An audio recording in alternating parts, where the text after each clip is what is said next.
은혜를 사모하며 예배의 자리로 나오신 성도님들을 주님의 이름으로 환영하고 축복합니다. 이제 사도신경으로 우리의 신앙을 고백하시겠습니다. 전능하사 천지를 만드신 하나님 아버지를 내가 믿사오며 그 외아들 우리 주 예수 그리스도를 믿사오니 이는 성령으로 잉태하사 동정녀 마리아에게 나시고 본디오 빌라도에게 고난을 받으사 십자가에 못 박혀 죽으시고 장사한 지 4일 만에 죽은 자 가운데서 다시 살아나시며 하늘에 오르사 전능하신 하나님 우편에 앉아 계시다가 저리로서 산자와 죽은 자를 심판하러 오시리라.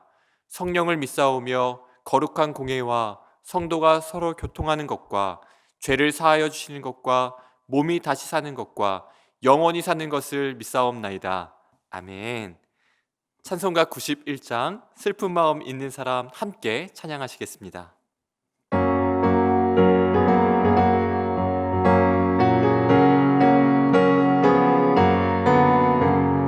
슬픈 마음 있는 사람 예수 이름 믿으며 영원토록 변함없는 기쁜 마음 얻으리. 예수의 이름은 세상의 소망이요 예수의 이름은 천국의 기쁨일세. 거룩하신 주의 이름 너의 방패 삼아라. 환난 시험 당할 때에 주께 기도드려라. 예수의 이름은 세상의 소망이요 예수의 이름은 천국의 기쁨일세. 존귀하신 주의 이름 우리 기쁨 되도다. 주의 품에 안길 때에 기뻐 찬송 부르리. 예수의 이름은 세상의 소망이요 예수의 이름은 천국의 기쁨일세. 우리 갈 길 다간 후에 보좌 앞에 나가 왕의 왕께 경배하며 멸류관을 드리리. 예수의 이름은 세상의 소망이요 예수의 이름은 천국의 기쁨일세. 아멘. 오늘 우리에게 주시는 말씀은 역대하 7장 1절에서 7절까지의 말씀입니다. 역대하 7장 1절에서 7절까지의 말씀을 제가 봉독하겠습니다. 솔로몬이 기도를 마침에 불이 하늘에서부터 내려와서 그 번제물과 제물들을 사르고 여호와의 영광이 그 성전에 가득하니 여호와의 영광이 여호와의 전에 가득함으로 제사장들이 여호와의 전으로 능히 들어가지 못하였고 이스라엘 모든 자손은 불이 내리는 것과 여호와의 영광이 성전 위에 있는 것을 보고 돌을 깐 땅에 엎드려 경배하며 여호와께 감사하여 이르되 선하시도다 그의 인자하심이 영원하도다 하니라. 이에 왕과 모든 백성이 여호와 앞에 제사를 드리니 솔로몬 왕이 드린 제물이 소가 2만 2천 마리요 양이 12만 마리라. 이와 같이 왕과 모든 백성이 하나님의 전에 낙성식을 행하니라. 그때 제사장들은 직분대로 모셔서고 레위 사람도 여호와의 악기를 가지고 섰으니 이 악기는 전에 다윗 왕이 레위 사람들에게 여호와께 감사하게 하려고 만들어서 여호와의 인자하심이 영원함을 찬송하게 하던 것이라. 제사장들은 무리 앞에서 나팔을 불고 온 이스라엘은 서 있더라. 솔로몬이 또 여호와의 전 앞들 가운데를 거룩하게 하고 거기서 번제물과 화목제의 기름을 드렸으니 이는 솔로몬이 지은 놋 제단이 능히 그 번제물과 소제물과 기름을 용납할 수 없음이더라. 아멘. 오늘의 핵심장은 역대하 7장입니다. 솔로몬 왕이 성전 건축을 마치고 성전 낙성식을 하는 내용입니다. 이 광경이 얼마나 황홀하고 아름다운지 모릅니다. 여기서 제가 주목해 본 구절은 역대하 7장 6절이었습니다. 역대하 7장 6절을 제가 한번 읽겠습니다. 그때 제사장들은 직분대로 모셔서고 레위 사람도 여호와의 악기를 가지고 섰으니 이 악기는 전에 다윗 왕이 레위 사람들에게 여호와께 감사하게 하려고 만들어서 여호와의 인자하심이 영원함을 찬송하게 하던 것이라. 제사장들은 무리 앞에서 나팔을 불고 온 이스라엘은 서 있더라. 아멘. 솔로몬이 성전을 완공하고 또 레위 사람들이 여호와의 악기를 가지고 서 있는 모습들이 보이는데요. 여기에 이러한 표현이 있습니다. 이 악기는 전에 다윗 왕이 레위 사람들에게 여호와께 감사하게 하려고 만들었던 것이다 라는 내용입니다. 즉, 이 악기는 다윗 왕 때부터 사용했던 그대로라는 것입니다. 하나님을 높여드리는 찬송가의 가사도 동일합니다. 여호와의 인자하심이 영원함을 찬송하게 하던 것이라.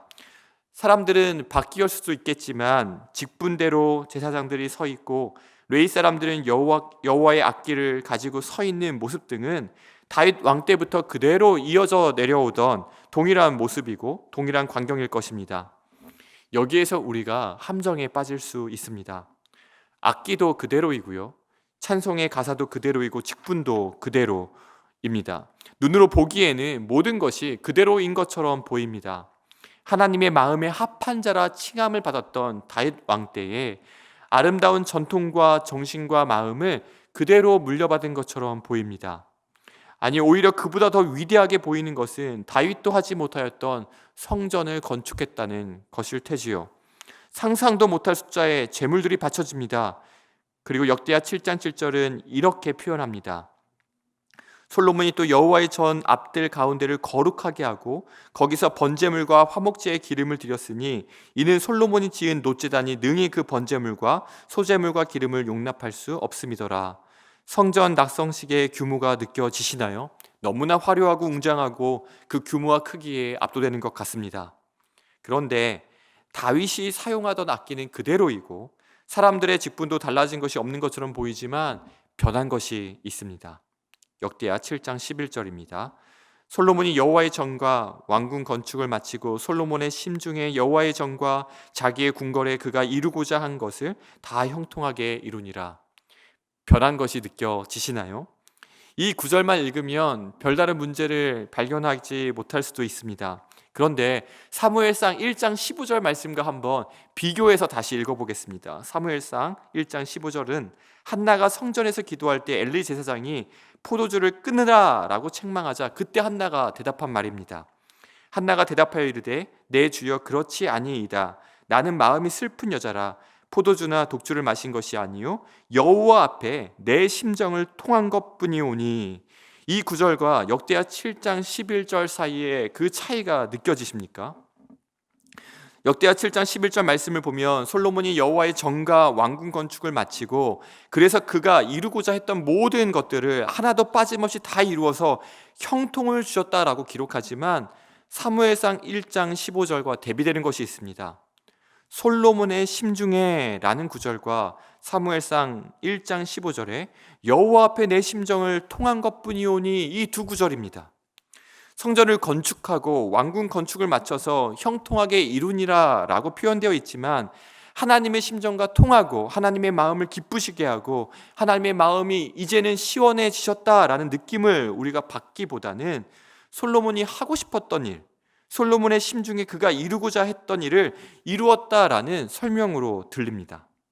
사무엘상 1장 15절에 하나님 앞에 내 심정을 통한 것뿐이오니 라는 이 구절에서 느껴지는 하나님과 심정이 통하는 모습이 느껴지지 않습니다. 그리고 곧바로 이어서 성전 건축을 마치고 역대하 8장 11절에 솔로몬이 이러한 고백을 합니다. 솔로몬이 바로의 딸을 데리고 다윗 성에서부터 그를 위하여 건축한 왕궁에 이르러 이르되 내 아내가 이스라엘 왕 다윗의 왕궁에 살지 못하리니 이는 여호와의 궤가 이른 곳은 다 거룩함이니라 하였더라. 여러분, 여기에서 너무나 이중적인 솔로몬의 모습이 느껴지지 않으십니까? 하나님의 성전을 건축하고 성전 낙성식을 하면서 다윗 왕 때로부터 사용되던 악기 그대로 하나님을 찬양했지만 바로의 딸을 데리고 와서는 여호와의 개가 이른 곳은 다 거룩하니 다윗의 왕궁에 살지 못하게 하는 모습을 보면서 우리는 너무나 이중적인 솔로몬의 모습을 보게 됩니다. 악기는 그대로이지만 한나와 다윗이 하나님과 심정이 통하였던 그 마음은 잃어버렸습니다. 여기에 대해 하나님은 역대하 7장 19절과 20절에서 이렇게 경고하십니다. 그러나 너희가 만일 돌아서서 내가 너희 앞에 둔 내 율례와 명령을 버리고 가서 다른 신들을 섬겨 그들을 경배하면 내가 너희에게 준 땅에서 그 뿌리를 뽑아내고 내 이름을 위하여 거룩하게 한 이 성전을 내 앞에서 버려 모든 민족 중에 속담거리와 이야기거리가 되게 하리니. 이 구절은 솔로몬에게 주는 경고의 말씀이었지만 이 말씀을 처음 듣는 최초의 수신자, 포로 귀환한 남유다 백성들에게는 어떻게 들렸을까요? 말씀의 경고대로 속담거리와 이야기거리가 되어서 돌아온 자신들, 성벽은 무너지고 성문은 불타버려서 하나님께서 솔로몬에게 경고하셨던 그 경고의 말씀이 그대로 자신들에게 부어진 것을 보며 마음이 어떠했을까요? 포로에서 귀환하여 이 말씀을 들으며 그들은 더 이상 그들의 눈을 현혹시키는 겉모습의 화려함이 아닌, 악기도 재물도 제단도 모두 그대로인 것처럼 보이지만 그들이 하나님의 진노와 심판을 받을 수밖에 없었던, 그들이 잃어버렸던 그 한 가지 때문에 애통해하며 가슴 찢으며 오늘 말씀을 들었을 것입니다. 사랑하는 성도 여러분, 눈에 보이는 것들은 그대로인 것처럼 보일 수 있습니다. 눈에 보이는 것들이 그대로이기 때문에 우리는 아직 괜찮다라는 착각에 빠질 수도 있습니다. 이것은 단지 건물만 이야기하는 것이 아니라 오랫동안 우리가 해왔던 행동들일 수도 있습니다. 주일이 되면 교회에 가는 것은 그대로, 익숙하게 찬송을 부르는 것도, 말씀을 펴서 읽는 것도 그대로, 식사 전에 눈을 감고 잠시 식사 기도를 드리는 것도 그대로. 그러나 모든 것이 그대로인 것처럼 보여도 오늘 한나와 솔로몬의 대조에서 본 것처럼 하나님과 심정이 통하는 마음을 우리가 잃어버렸다면 모든 것을 잃어버린 것일 수 있습니다. 오늘 하루가 다시 한번 하나님과 마음이 심정이 통하는 날이 되기를 소망합니다. 하나님께서 오늘 내 삶에 진정으로 원하는 것이 무엇인지 집요하게 하나님께 묻는 하루가 되었으면 좋겠습니다. 우리는 희노애락의 감정을 느낍니다. 기쁘고 슬프고 화가 나고 분노가 생기고 이러한 감정들이 있습니다. 여러분, 지금까지는 내가 나의 감정에 너무 깊이 함몰되어 있다면 오늘은 그저 내 감정이 흘러가는 대로 살아가는 것이 아니라 하나님의 희노애락에 관심을 갖고 하나님과 심정이 통하는 하루가 되었으면 좋겠습니다. 여러분, 하나님께 이러한 질문을 드려보면 어떨까요?